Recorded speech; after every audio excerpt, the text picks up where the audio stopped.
tudo isso que ele nos vai falar a respeito desse desencarne são coisas que nós já conhecemos a respeito dentro da doutrina espírita, mas de forma muito tranquila. Ele vai explicar para a gente, como eu disse, de forma até muito bem-humorada. Então, quem quiser comprar algum desses dois livros, Quem Tem Medo dos Espíritos, Quem Tem Medo da Morte, do Richard Simonetti, tem aí na estante virtual. Outra razão, quando a Vilma me contactou para vir fazer a palestra, outra razão para escolher esse tema hoje é porque, coincidentemente, né, por causa do mover do calendário, nós estamos a apenas alguns dias do chamado Dia de Finados. Dia de Finados é um dia que a gente, teoricamente, escuta desde pequeno. É um dia para se recordar dos mortos. Né? Por que a gente não se lembra dos desencarnados todos os dias, de forma amiga, de forma fraterna, com a prece? Por que nós não nos lembramos deles, de tempos em tempos, de forma amorosa, e dizemos, olha, fulano, cicrano, que estejam bem vocês aí no mundo espiritual, que todas aquelas dores tenham passado, que todas aquelas aflições, aquele desespero, que todos aqueles males que te afligiam o espírito possam estar sendo agora tratados de forma, no mundo espiritual, de forma a fazer com que você veja a vida e o amor de Deus de forma diferente. Então, a gente se lembrava disso, né? Eu sou de herança católica, né? Quando era garoto até a adolescência, eu, né, era católico muito praticante. Então, dia de finados era um ritual. A gente ia para o cemitério, levava flores. Era muito comum. Hoje a gente acho que já não faz isso, eu não ouço falar mais disso, mas é possível que ainda faça. Faltando assim uns 15 dias, a gente contratava alguém para ir lá no cemitério cuidar do túmulo do nosso falecido. Se tivesse uma pedra quebrada, a pessoa ia lá, cimentava de novo, limpava, plantava flores ao redor, né? Para quando chegasse o dia de finados, a gente pudesse celebrar de forma muito, muito bonita.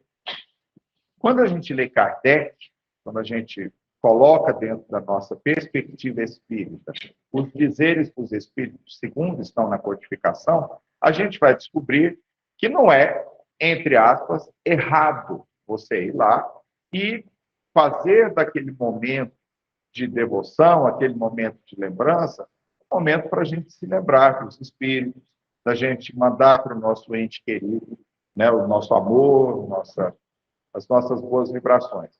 O que os espíritos nos alertam é que nós tenhamos plena consciência de que aquilo ali representa o local para onde foram os restos físicos do corpo que foi utilizado pelo nosso ente querido, pela pessoa que nós amamos ou admiramos aqui no planeta, né?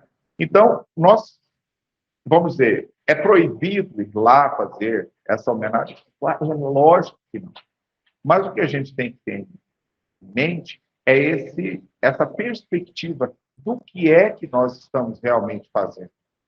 A doutrina espírita nos ensina, a literatura espírita em especial, né, nos ensina que muitas vezes aqueles desencarnados, por uma série de razões, às vezes até se encontram ainda ligados ao corpo físico, mesmo que já se tenham passado vários anos do seu desencarne.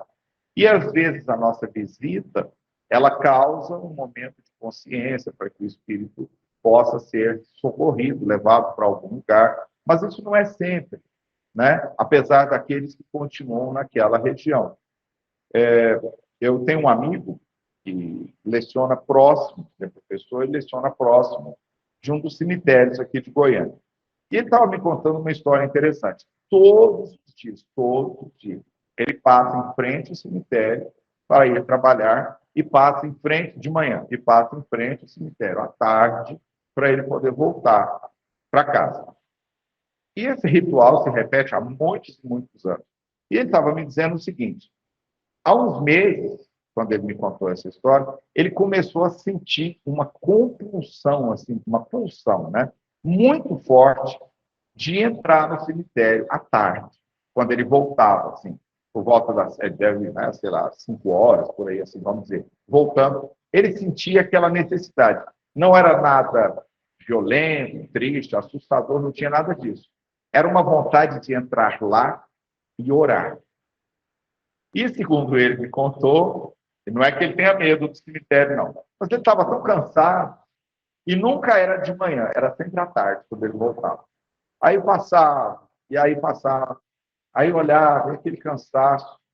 Diz que um dia foi tão forte que ele passou na porta, passou do cemitério lá na frente, ele falou assim, tá bom, vocês venceram. Fez o balão, voltou, parou e entrou. Não tinha ninguém no cemitério. Ele entrou, levou o evangelho, que ele tem no carro, né? Pegou o evangelho, levou, foi lá para o meio, assim, sentou lá na tumba, lá não sei aonde. Lá ele sentou, abriu o evangelho, conversou, explicou para os espíritos. Falou, vem, gente, vem, chega aqui, vocês estão aqui. Era para eu vir? Então vamos lá, vamos conversar, vamos falar do que está acontecendo com vocês estão aqui para ser ajudados. Hoje é o dia do abraço. Todo mundo vai ser abraçado aqui por alguém que vai ajudar, um enfermeiro. As dores vão diminuir. Ele ficou lá uma meia hora, fez o culto lá. Assim. E disse que era tão bonito, aquele vento passando à tarde, né? aquela coisa assim do entardecer. Acabou, fez uma prece, fechou o evangelho, foi saindo. Diz que ele sentia a gratidão do Espírito, aquela coisa assim, aquela energia boa, o agradecimento, talvez nem mesmo para aqueles espíritos que estavam lá sendo ajudados, mas dos benfeitores que, de alguma forma, precisavam que ele fosse lá. Diz que depois disso, nunca mais ele sentiu vontade. Ele passa, ainda olha assim, faz aquela força para ver se vai sentir alguma coisa, não sente. Então, a doutrina nos ensina os locais onde são colocados os corpos físicos que nós utilizamos são muito, em questão de vibração, são muito parecidos com a vibração que a gente acabou de deixar aqui na Terra. Então, a gente, às vezes, leva para lá vibrações boas, os nossos familiares, ao sepultamento, à tristeza, mas, de repente, aquilo fica bonito. Mas, às vezes, não. Então, há espíritos que continuam lá e ficam lá por anos, eles não aceitam ajuda. O nosso coral, nós temos um coro espírita, né? Inclusive, estamos planejando para trazê-lo aqui, numa dessas quintas-feiras aí. Nosso coro espírita, todos os anos, a gente vai a um dos cemitérios. Esse ano, nós vamos naquele que nós nunca tivemos lá. A gente sorteia sempre. A gente põe assim, os papéis, nesses que a gente já conhece. Aí sorteia lá, ó, os espíritos que ajudem, que onde quer vai Deus, ó, tá. Esse ano a gente decidiu ir lá naquele que vai para a Trindade, que tem até um crematório lá. É o Jardim do Cerrado, né? A gente nunca foi lá, primeira vez. Então a gente vai lá, 9 horas da manhã. A gente canta, né? Escolhe um cantinho assim, vai lá, cantamos, fazemos uma leiturinha, uma prece, andamos. A gente faz uns 3, 4 lugares diferentes do cemitério. Um grupo pequeno, 10 pessoas, 12, a gente vai lá. As pessoas que têm a mediunidade da vidência, diz que a gente sempre recolhe muitos espíritos, tem muitos espíritos sendo ajudados. Então, é um local onde, entre aspas, a morte causa sensações muito diversas. Às vezes, sensações boas, a gente vai lá, se lembra do ente querido, a gente, com emoção, celebra aquela presença que esteja fisicamente conosco durante a nossa vida, e que agora está no mundo espiritual, mas também, muitas vezes, sensações que são muito tristes, né? Sensações que nos causam, às vezes, dores muito profundas. Então, o Richard Simonetti, tudo isso ele fala no livro, né? Quem tem medo da morte. E ele conta um caso muito interessante que eu queria contar para vocês também. Numa cidade do interior de Minas, salvo engano, uma cidade muito pequena, eu não vou falar que é Araguari, eu nasci em Araguari, e Araguari tem todo tipo de história que vocês imaginaram, mas essa não é de Araguari. Mas lá em Araguari, vamos dizer assim, tinha um rapaz, há muito tempo tinha um rapaz, que era um médium muito aflorado, tinha uma mediunidade muito aflorada. Então ele via os espíritos, os chamados mortos, né? Então, esse rapaz, desde pequeno, ele às vezes via coleguinhas junto com ele, não estava vendo nada, adultos que passavam dentro de casa, no quintal, e não era ninguém, né? E ele tinha um amigo espírita, porque todo mundo, eu não sei se vocês sabem, todo mundo tem um amigo espírita, né? Então, o amigo espírita sempre ajudava. Mas qual que é o problema?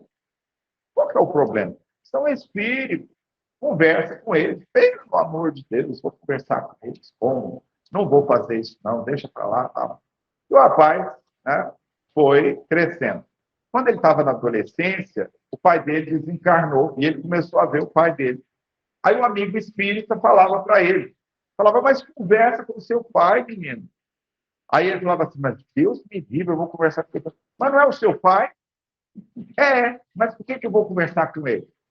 Foi passando o tempo. Certa feita, o rapaz, já moço, né, conheceu uma moça muito boa, né, o rapaz ia sempre na igreja, na missa, conheceu uma moça muito boa e enamorou-se da moça. E aí começaram assim, aquela. Não tinha igual hoje, saía assim todo dia, né? Eles encontravam, às vezes, no mercado, davam uma olhadinha assim e tal. Um dia teve uma quermesse na cidade, lá na igreja, e eles combinaram de ir juntos. Aí o pai da moça falou assim: ó, meia-noite é para estar de volta. Né? Aí foram para lá, jogaram aqueles negócios de quermesse que joga argola assim, ó, para cair no ferro e ganhar prenda, né? Brincaram, foi ótimo. Quando o rapaz viu, já era meia-noite. O rapaz levou um susto, falou: pronto, morri, morto. Que o pai dela vai me matar é hoje. Agarrou na mão da moça, os dois foram de mão dada, levou a moça, conseguiu chegar não muito tarde na casa, o pai estava dormindo já, graças a Deus. A moça foi para dentro, deram só uma olhadinha, assim, um beijinho no rosto e entrou. Quando o rapaz percebeu, já estava tarde, ele, para voltar para a casa dele, pela posição que a moça morava, ele ia ter que passar em frente ao cemitério. E ele levou o susto, porque ele não passava em frente ao cemitério de jeito nenhum. Mas o cemitério era muito grande, e para ir para a casa dele, sem passar na frente do cemitério, ele ia ter que dar uma volta muito grande, estava muito frio. Era uma noite muito fria, um vento.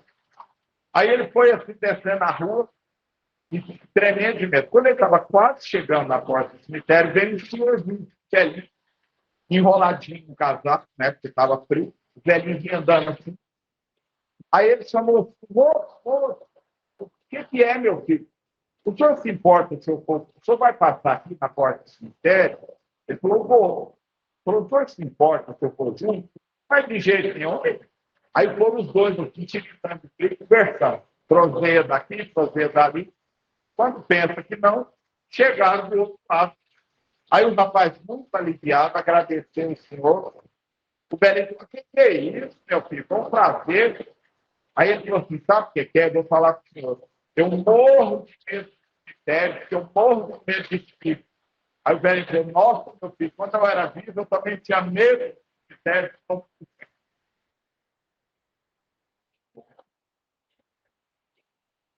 Então, a gente, claro, no meio da história a gente já sabe, né? Mas veja só, esse mito, esse medo que nós temos das coisas do além, ele vem para nós de uma tal forma que a gente começa a mandar tudo para o não para a se a gente não tiver preocupado com esse medo, a gente não vai conseguir nada. Então, vejam só, o que a gente tem que fazer que medo? Nós temos que olhar o desencarne, igual no livro de Simonetti, como uma viagem. Kardec, no livro do Evangelho, ele diz assim: eu vou falando e vou ele falar. Kardec, no Evangelho, diz uma coisa muito bonita. Ele diz assim: quando a gente vai fazer uma viagem e vai para outro lugar, a gente prepara a nossa bagagem de acordo com o lugar que a gente vai. Então, se a gente vai para Gramado, a gente leva roupa de frio. Se a gente vai para Salvador, leva roupa de mar, para banhar no mar. A gente leva sempre a bagagem de acordo com a nossa viagem. Então, ele diz assim: quando a gente vai para o mundo espiritual, nós temos que levar a bagagem que, para nós, vai ser utilizada no mundo espiritual.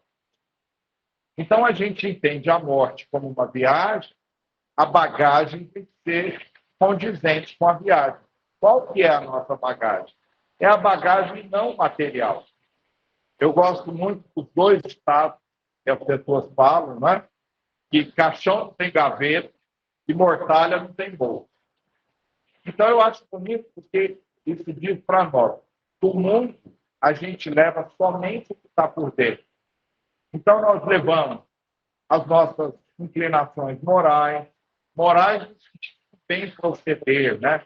Como a gente procede na vida, se procede bem, se não procede bem. Se a gente procede de acordo com o amor, se a gente não procede. Se nós temos compaixão, misericórdia, se a gente julga, se a gente perdoa, se a gente tem paciência. Então, para nós, essa é a bagagem que é importante nós levarmos. Qualquer outra coisa fica para trás. Como é que a gente vai levar? Onde a gente vai colocar as coisas materiais para levar?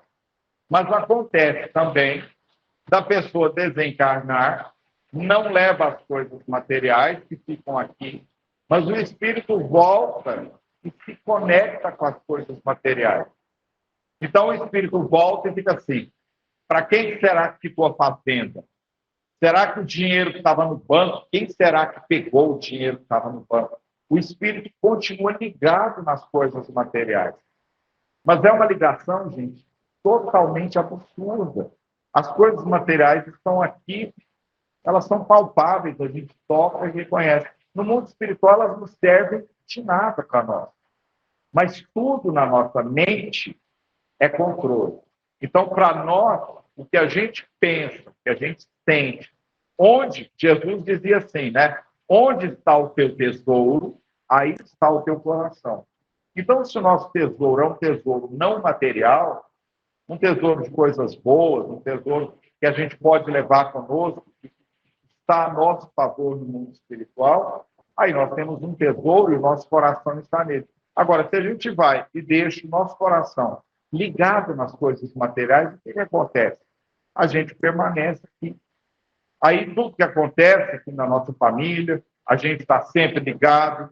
Aí começa um processo que nós conhecemos tão bem, que chama-se obsessão, quando há uma sintonia desses espíritos desencarnados com aqueles que ficaram. Mas olha só, há também uma sintonia desses que ficaram com os desencarnados, porque nós obsediamos o mundo espiritual também, vocês sabiam disso? A gente obsedia o mundo espiritual.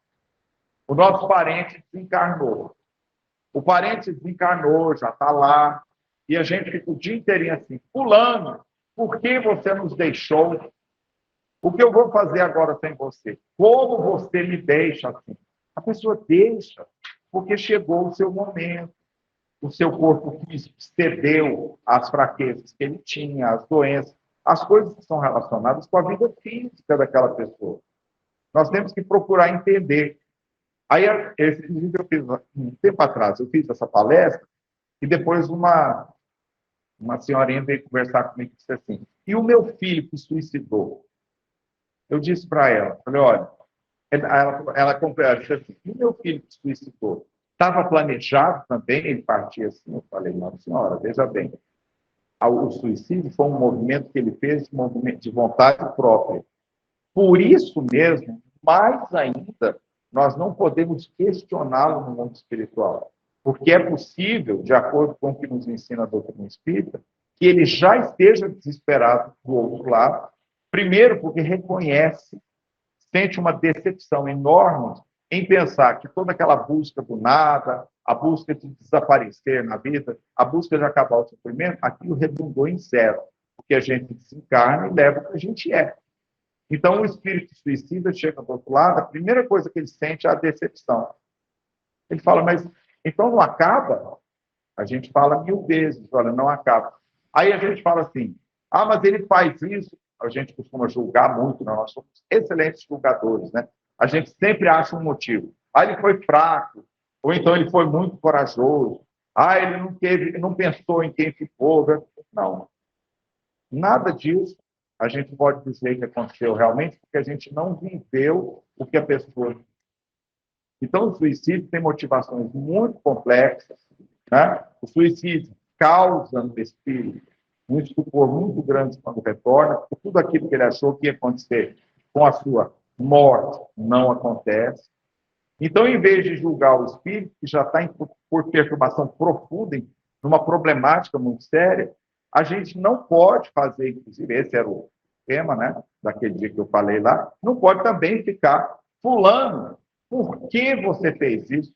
Por que você não falou para mim? Por que você não... Por que... A gente está obsediando o espírito mais ainda do que ele já está. Então, vamos ter misericórdia com o desencarnado. Então, ao contrário, com o suicida, a gente não fica perguntando, a gente simplesmente fala, olha, que Deus te proteja, esteja bem, onde quer que você esteja, receba essa prece que eu estou fazendo, bons espíritos vão lá e ajudam fulano, ciclano, coloquem no coração dele muita paz e o ajudem, por favor, porque ele não sabia o que estava fazendo. A pessoa acha que está fazendo no sentido de que está tomando uma decisão. Ela toma uma decisão, mas entre tomar uma decisão e saber o que está fazendo é diferente. Ela toma a decisão, sim, mas saber o que está fazendo, o que realmente aquilo representa, ela não sabe. Se ela soubesse, não fazia. Então, a gente olha para o desencarnado, suicida, que morreu de doença, o que, né, passou para o mundo espiritual em circunstâncias das mais diversas. A gente diz, olha, Deus te proteja, vai com Deus. Por que a gente fica tão desesperado? Para que um dia a gente está lá. A vida passa num flash. Quando você vê, tem 40 anos que você está no mesmo emprego. Né? Quando você vê, você não está aposentando. Quando você vê, você já está com 87, 95. É assim que é. Aí a gente acha, mas comigo vai ser diferente. Não vai, não. É assim com todo mundo. Então, vamos aguardar só mais uns anos, que daqui a uns dias a gente está lá com o fulano. A gente está de volta, a gente se encontra. Então, essa obsessão que a gente costuma tratar no centro espírita, a maioria das vezes é o espírito obsediando o encarnado. Mas, às vezes, chega no centro espírita, vai para a reunião mediúnica, né? Quem é da reunião mediúnica sabe. O espírito, às vezes, fala assim, me ajuda, porque ela não me larga. Ajuda, porque o fulano me deixa partir. Eu não tenho sossego do lado de cá. Me ajuda, por favor. Aí a gente vai falar, olha... E ainda acontece que, às vezes, aquele espírito que está sendo atendido, a pessoa com quem ele está ligado está no tratamento da casa também. E quando ela está em outro lugar, nem está procurando tratamento, o espírito foi trazido ali pelos benfeitores espirituais, mas o espírito que está ligado, o encarnado que está ligado, não está na casa, está em outra casa ou não está. Aí lá vão os espíritos, ó, vamos lá, vamos tentar sugerir. Aí quando a pessoa dorme de noite, os espíritos, né, vão ter com ela, que o espírito emancipa do corpo, aí os espíritos vão lá, olha, lembra do fulano? O fulano está bem, esse fulano lá, o fulano. Muito lentamente, a gente vai trazendo a consciência de volta para aquela pessoa, né? Então, num trabalho de desobsessão, trabalha-se o vivo e o morto. Na verdade, são os dois vivos, um está de cá, o outro está de lá. Então, gente, a nossa ligação com a morte é uma ligação extremamente forte, porque ela é a nossa passagem. Quando a gente está no mundo espiritual, não sei se todos se lembram do livro Nosso Lar, né? A mãe do Lísias vai encarnar de novo. Ela esteve aqui na Terra, passou muito tempo, voltou para o mundo espiritual e planejou uma nova encarnação. Eles fazem lá o planejamento para ela vir encarnar com fulano, cicrano, beltrano e tal. Quando ela está se preparando para ir lá para o local, o espírito vai se preparar para encarnar, o povo chora como se fosse um velório. Porque eles sabem que o espírito vai encarnar, vai esquecer dos fatos, vai encarnar com todos os seus sentimentos. O que ele sente por um, por outro, vai vir normal. Só vai esquecer o quê. Então, por isso que na nossa vida a gente está certo com um instantaneamente, está errado com o outro, né? Instantaneamente também. Quem a gente está certo, está ótimo. É só botar mais lenha na fogueira que vai melhorando. Quem a gente está errado, a gente tem que começar naquele dia a mudar aquilo ali, que é sinal de que no passado teve alguma coisa que não deu certo. E a gente precisa consertar, porque a gente está aqui para isso. Ah, eu vou deixar para a próxima encadernação. A gente brinca assim, né? Não deixa, não, gente. Porque essa aqui, ó, é a melhor encadernação que a gente já teve em todos os tempos. Agora imagine. Aí a gente vai para o mundo espiritual, prepara tudo e volta com outros problemas. Esse que a gente está deixando de tratar e mais outros. Agora imagine um negócio. Então, essa nossa relação, quando a gente vai encarnar, que a gente nasce, e quando a gente vai voltar para o mundo espiritual, a gente tem medo da transição, a gente tem medo, às vezes, do desconhecido. É um processo diferente, né? André Luiz tem uma história que eu acho fantástica, né? Ela foi recebida psicofonicamente, né? O André Luiz falou através do Chico, eles gravaram na década de 50, na época daqueles gravadores de rolo, assim, da pré-história, né? E que o pessoal usava muito para gravar reuniões, para depois transcrever mensagens. Tem uma delas no YouTube, se vocês puserem lá assim, Chico Xavier, Trem de Ferro. Tem uma mensagem que Emmanuel está dizendo 10 pontos do Espírito para a evolução eterna. E, no fundo, a gente está escutando o trem da Mugiana, que era uma estação que chamava o trem da Mugiana passando atrás. Assim, é lindo de morrer. E o Chico falando com a voz de Emmanuel, né? E o trenzinho de ferro passando atrás, a gente escuta. Mas, numa desse gravador de rolo, o André Luiz conta uma história. Diz que havia um homem que foi condenado, não, perdão, ele ia ser julgado numa instância qualquer, né, do governo, e aí ele precisava de alguém para defendê-lo, para falar com ele. Então ele chegou para um amigo e perguntou: você pode ir comigo? O amigo falou: olha, eu não posso, eu tenho isso para fazer, tenho isso, tenho aquilo, mas eu vou te fazer uma coisa, eu vou te encomendar uma roupa muito bonita para você ir bem vestido lá para o dia que você for julgado. Aí ele aceitou, tal, foi-se embora. Aí passou os dias, ele foi e procurou um outro amigo e perguntou para o amigo: olha, você pode ir comigo? O amigo disse: olha, eu não posso, realmente, porque eu tenho uma coisa para fazer exatamente nesse horário, eu posso ficar com você e te levo lá e te deixo de carro lá no tribunal. Aí você é no fórum, né? Você entra lá, eu te deixo e vou embora. Pode ser? Não pode. Aí o Odô procurou um terceiro amigo. Você poderia ir comigo? Olha, eu vou ser julgado, tem um problema com a justiça. Você poderia ir comigo? Ele falou: mas é claro, eu vou com você tranquilamente, né? Então, André Luiz vai explicar para nós o que acontece. A primeira pessoa que ele procurou, o primeiro amigo que ele procurou para perguntar se poderia ir com ele no dia do julgamento, é a riqueza. E a riqueza falou para ele: olha, eu não posso ir, mas eu vou vestir você muito lindo. Então é a roupa que a gente põe no caixão, né? Põe aquela roupa linda, faz um caixão maravilhoso, né? Faz uma coisa extraordinária. Então é a riqueza, o máximo que ela pode nos dar para esse momento em que a gente vai nesse tribunal ser julgado, é a nossa aparência exterior, que não vale de nada. Muito bem. O segundo amigo, né, que falou: olha, eu posso levar você lá na porta, mas eu não vou entrar. É a nossa família e os amigos. Então, o máximo que eles fazem é levar a gente até o momento que se encarna. Segura na nossa mão, abraça, consola, ama, fala, vai com Deus, mas na hora de entrar para aquele lugar, a gente vai sozinho. Não tem outra alternativa, não existe. E o terceiro amigo, que disse para ele: mas é claro que eu vou com você, vou falar lá em seu nome. São as nossas boas ações. As nossas boas ações são as únicas que vão cruzar aquela entrada desse tribunal ou fórum, né? Uma imagem só, e que vão falar por nós. Então, diz André Luiz, que este amigo, que são as boas ações, chegou lá, defendeu, aí pesaram tudo, os prós e os contras, a sentença foi dada e ele foi muito favorecido na sentença.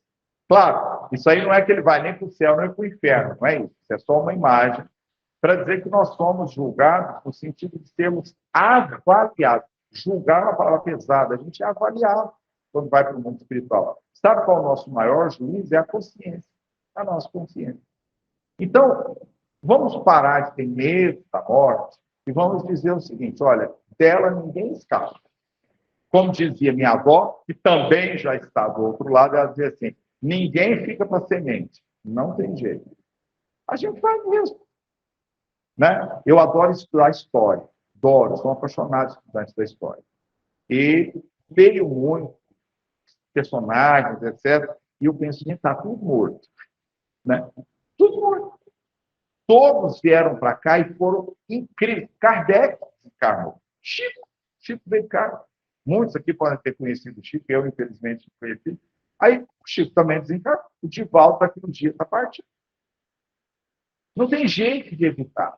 Então, o que nós temos que entender é nos preparar. O Raul Teixeira, nosso querido Raul, né, perguntaram que quase embarcou, né, quase foi para o pó, ficou 7 horas no avião, tendo tido um AVC, quando pousou em Nova York, foram ver que ele estava quietinho na cadeira, foram examinar. Então, graças a Deus, ele teve umas sequelas, mas está bem, está escrevendo, está falando. Tem lá uns probleminhas, mas está aí firme, já tem alguns anos isso. Então, o Raul Teixeira, certa feita, perguntaram para ele, dizendo, Raul, como é que a gente se prepara para a morte? E ele falou assim, preparando-nos para a vida. Porque a única coisa que a gente leva dessa vida é a vida que a gente leva. Todo mundo sabe isso. Sabe? Eu vou encerrar, queridos, com uma historinha também verdadeira, né? Essa é uma história de verdade. Do Divaldo Franco. Mencionei ele aqui, lembrei dessa historinha. O Divaldo, há uns 30 anos, quando ele tinha 70 e poucos, né? O Divaldo está com mais de 90 agora, né? Quando ele tinha lá uns 60 e tanto, o Divaldo Franco, nosso palestrante espírita, autor, né? Ele teve um infarto. Estava com um problema cardíaco muito forte. E aí o cardiologista dele falou para ele, olha, Divaldo, você tem 3 meses de vida. E o Divaldo ficou muito mal. Né? Quem não tem medo da morte? Né? Vamos fazer um parênteses. Lembra do Chico caindo no avião? Aí o Emmanuel falou, por que você está gritando aí, Chico? Mas nós vamos morrer. Aí o Emmanuel falou, mas morra com educação. Eu vou, não vou ter educação, não. Valeu, senhora. Todo mundo, né? Fica assim. Então, o Divaldo também, quando o cardiologista dele falou, olha, Divaldo, você tem 3 meses de vida. O Divaldo falou, então, foi para casa, aí perdeu 16 quilos, ficou deitado na cama o dia inteiro. Puseram uma perinha, assim. Antigamente tinha perinha, negócio que a gente fazia, assim, para acender a luz. Puseram do lado da cama dele para ele chamar, tocar a campainha para o povo ir lá acudir se ele morresse, né? Aí diz que um dia ele está lá, assim, deitado na cama de noite, lá no dia, antes das 8 um pouco, aí chega Joana de Ângeles, a benfeitora espiritual, que é a mentora dele, né? Ela chega, olhou para ele assim na cama, né? E ele assim, ela falou assim, o que faz? Aí ele falou, minha irmã, eu estou 95% morto. Ela falou, eu não vejo nada com isso, porque eu estou 100% morta, e estou aqui. Aí o Divaldo disse, pois é, minha irmã. Ela disse, olha, eu não sei você, mas eu estou indo para o trabalho. Hoje tem reunião mediúnica, você não vai? Ele, minha irmã, ela diga, Divaldo, não faça isso. Vai morrer? Porra, trabalhando por Jesus, né? Aí ele falou, mas eu não posso. Ela disse, olha, eu estou indo. E saiu. E o Divaldo, que ela saiu e fez aquela cara de mentor espiritual, assim, né? Que faz uma carinha que não sabe se vocês estão rindo. Então, aí o Divaldo manda quem pode, obedece quem tem juízo, tocou a perinha lá, chegou um rapaz correndo, achando que ele estava morrendo. Está morrendo, tia? Ele falou, não, meu filho, me leva lá. Aí, muito custo, foi arrastando, estavam fechando a porta já. Ele foi e entrou. Disse que naquele dia, na reunião mediúnica, disse que ele psicografou, recebeu o espírito para ser tratado, deu comunicação psicofônica, acabou a reunião, não tinha nada, estava ótimo. Aí disse que a Joana de Andes chegou por trás dele, bateu no ombro e falou assim, agora, para a caminha, para não desperdiçar as energias que nós vivemos. E aí, ele tem isso, tem o quê? 30 anos, o Divaldo está aí até hoje. Aí ele conta, ele é muito engraçado, diz que ele tinha 3 meses de vida, não morreu. Aí ele foi no velório do cardiologista dele, fez uma prece muito bonita para o cardiologista, agradecendo. Então, gente, é uma coisa que nós não temos como evitar na nossa vida. Como o nascimento, assim a morte, é uma entrada para um outro mundo, né? Eu estou falando assim numa calma, já pensou se acontece uma coisa comigo, aí eu tenho 3 meses de vida, como é que eu vou reagir? Não sei.